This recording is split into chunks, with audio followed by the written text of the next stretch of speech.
ఏటీ తెలుగు న్యూస్ కి స్వాగతం. పాయకరావుపేట శాసనసభ నియోజకవర్గ ఉమ్మడి టీడీపీ అభ్యర్థి వంగలపూడి అనిత సోమవారం భారీ ఎత్తున అభిమాన గండంతో ర్యాలీగా తరలి వెళ్లి నామినేషన్ దాఖలు చేశారు. ఈ కార్యక్రమానికి విచ్చేసిన అనకాపల్లి పార్లమెంట్ ఉమ్మడి బీజేపీ అభ్యర్థి సీఎం రమేష్ మాట్లాడుతూ టీడీపీ పొలిట్ బ్యూరో మెంబర్ అయిన వంగలపూడి అనిత విజయం తథ్యమని అన్నారు. ఇక ప్రతిపక్ష పార్టీ చేస్తున్న అన్యాయాలను అక్రమాలను ఎప్పటికప్పుడు ధైర్యంగా ప్రజలకు వివరించడంలోనూ టీడీపీ నాయకులు కార్యకర్తలకు అండగా ఉండడంలోనూ అనిత ఎప్పుడూ ముందుంటారని కితాబిచ్చారు.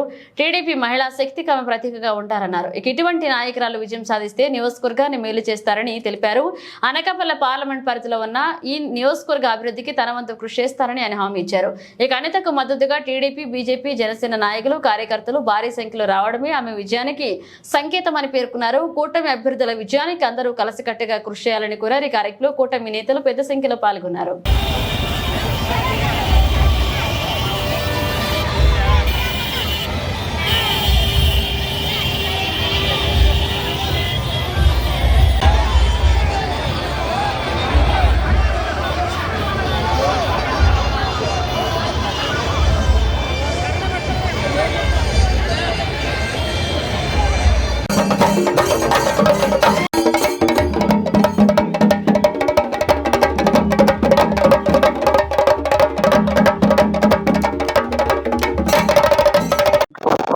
నామినేషన్ అభ్యర్థులు కూడా గెలిచారు. అనిత గారు కూడా గెలిచారు. Thank you.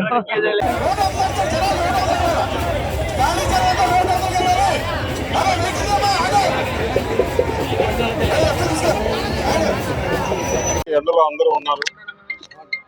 ఈరోజు అనిత గారి నామినేషన్ వేయడం జరిగింది.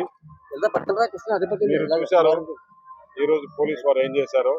టైం తీసుకొని పర్మిషన్ తీసుకుంటే అటు సైడ్ ఆపోజిట్ లో ట్రాఫిక్ వదిలేసి మమ్మల్ని అనిత గారి నామినేషన్కి వచ్చిన జనాలందరినీ కూడా అబ్స్ట్రక్షన్ చేసి ఆ రూట్ రాకుండా దగ్గర నడిచి వచ్చి వేయాల్సి వచ్చింది. వారికేమో వైఎస్ఆర్ కాంగ్రెస్ వారికి పోలీసులు సహకరించి రైట్ ట్రయల్ గా తీసుకొని వచ్చారు. అంటే ఎక్కడికి పోతున్నాం? ప్రజాస్వామ్యం ఇది. ప్రజాస్వామ్యంలో అందులో ఎలక్షన్ కోడ్ ఉన్నప్పుడు కూడా పోలీసులు ఇలాంటి ఆటలు ఆడుతున్నారంటే వారందరూ నోట్ చేసుకున్నాం. ఎలక్షన్ కమిషన్ తప్పకుండా కంప్లైంట్ చేస్తాం. అయినా కూడా మేము నడిచి వచ్చి నామినేషన్ వేయడం జరిగింది. వేలాది మంది ఈరోజు ఈ నామినేషన్ లో పాల్గొనడం. అవతల వైఎస్ఆర్ కాంగ్రెస్ పార్టీ డబ్బులు ఇచ్చి తెచ్చుకుంటే కూడా అంతమంది రాలేదు. ఇక్కడ స్వచ్ఛందంగా వచ్చి ఇంతవరకు కూడా ఎండలో ఎట్లా ఉన్నారో చూసాం. మొత్తం యావత్ ఆంధ్రప్రదేశ్ బ్రహ్మాండంగా గాలి వీస్తుంది. ఇన్ని రోజులు నాయకులు బయటకు వచ్చారు, ఇప్పుడు ప్రజలు కూడా బయటకు వస్తున్నారు.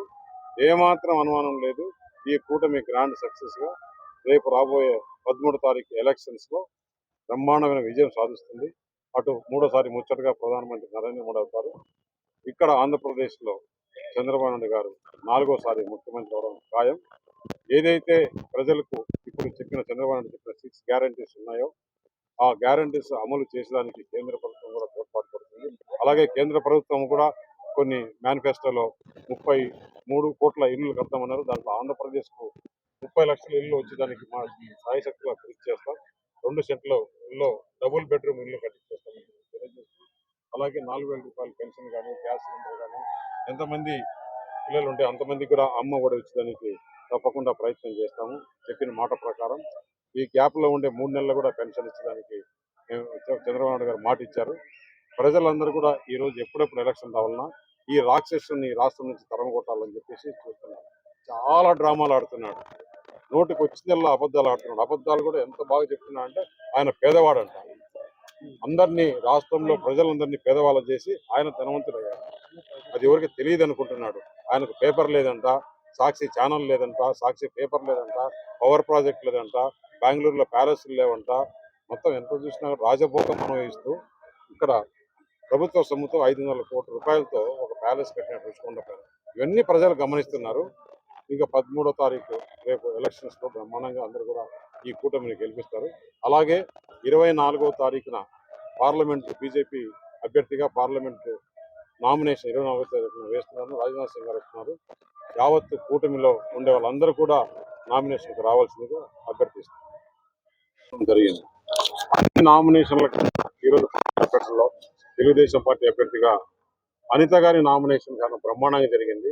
ఇంత ఎండల్లో కూడా పోలీసు వాళ్ళు ఇబ్బందులు పెట్టినా కూడా జనం వేలాదిగా తరలి వచ్చి స్వచ్ఛందంగా వచ్చి అందులో జనం కూడా ఎలా ఉన్నారంటే కసిగా ఉన్నారు. కసిగా మీరు ఎంత ఇబ్బందులు పెట్టండి, రేపు 13వ తారీఖున మేము పోలింగ్ రోజు చూపిస్తామని చెప్పేసి అంత కసిగా ఉన్నారు. నిజంగా ఇంత ప్రజల స్పందన పొందిన అనిత గారికి థ్యాంక్స్ అండ్ కంగ్రాచులేషన్స్. ఈరోజు నేను నామినేషన్ మన బుజ్జి గారి ఆధ్వర్యంలో అంటే జనసేన, బీజేపీ, టీడీపీ కలిసి ఈరోజు కూటమిగా వెళ్ళి నామినేషన్ వేయడం జరిగింది. ఈరోజు నామినేషన్ వేయడానికి ముందే మేము పర్మిషన్స్ పెట్టున్నాము. పర్మిషన్స్ పెట్టేటప్పుడు కూడా పోలీస్ డిపార్ట్మెంట్ వాళ్ళు చాలా క్లియర్ గా చెప్పారు. మేము అడ్ రోడ్ నుంచి మాకు ర్యాలీకి పర్మిషన్ ఇచ్చారు, నక్కపల్లి నుంచి వైసీపీ వాళ్ళకి ర్యాలీ పర్మిషన్ ఇచ్చారు. కావాలని చెప్పి వైసీపీ వాళ్ళని రూట్ క్లియర్ చేసి మేము ఎప్పుడైతే ర్యాలీగా వస్తున్నామో అటువైపు ట్రాఫిక్ జామ్ చేసే పరిస్థితి ఈరోజు పోలీసులు చేస్తా ఉంటే నిజంగా సిగ్గు అనిపిస్తుంది. ఇప్పటికీ కూడా జగన్మోహన్ రెడ్డికి ఊడిగం చేయాలని ఎలా అనిపిస్తుందో పోలీసులకు అర్థం కావట్లేదు. ఇప్పటికీ జీతాలు రాక, పిఎఫ్లు రాక, కనీసం వాళ్ళ డబ్బులు వాళ్ళు తీసుకోవడానికి ఇబ్బందులు పడే పోలీస్ వ్యవస్థ కూడా ఇప్పటికీ కూడా భయపడి ఊడిగం చేయడం చూస్తా ఉంటే ఇప్పటికైనా మారరా అనిపిస్తుంది. అయినప్పటికీ కూడా మా శ్రేణులు ఎవరిని రెచ్చగొట్టుకోకుండా, ఎవరిని ఇబ్బంది పెట్టుకోకుండా వచ్చిన వేలాది మంది ప్రజలు కూడా నన్ను ఆశీర్వదించడానికి, సీఎం రమేష్ గారిని ఆశీర్వదించడానికి వచ్చిన వేలాది మంది ప్రజలందరూ కూడా ఈ రోజు ఇక్కడికి రావటం, మమ్మల్ని అందరినీ ఆశీర్వదించడం జరిగింది. వాళ్ళందరికీ కూడా మా తెలుగుదేశం పార్టీ తరఫున, బీజేపీ తరఫున, జనసేన తరఫున ప్రత్యేకంగా ధన్యవాదాలు, నమస్కారాలు తెలియజేసుకుంటున్నా. ఒకటే చెప్తున్నా, పాయకరపేట నియోజకవర్గ ఆడబడుచుని, వాళ్ళ ఇంటి ఆడపిల్లని అందరూ కూడా నన్ను సైకిల్ గుర్తు మీద, సీఎం రమేష్ గారిని కమలం గుర్తు మీద ఓటేసి గెలిపించాల్సిందిగా కోరుకుంటున్నాం.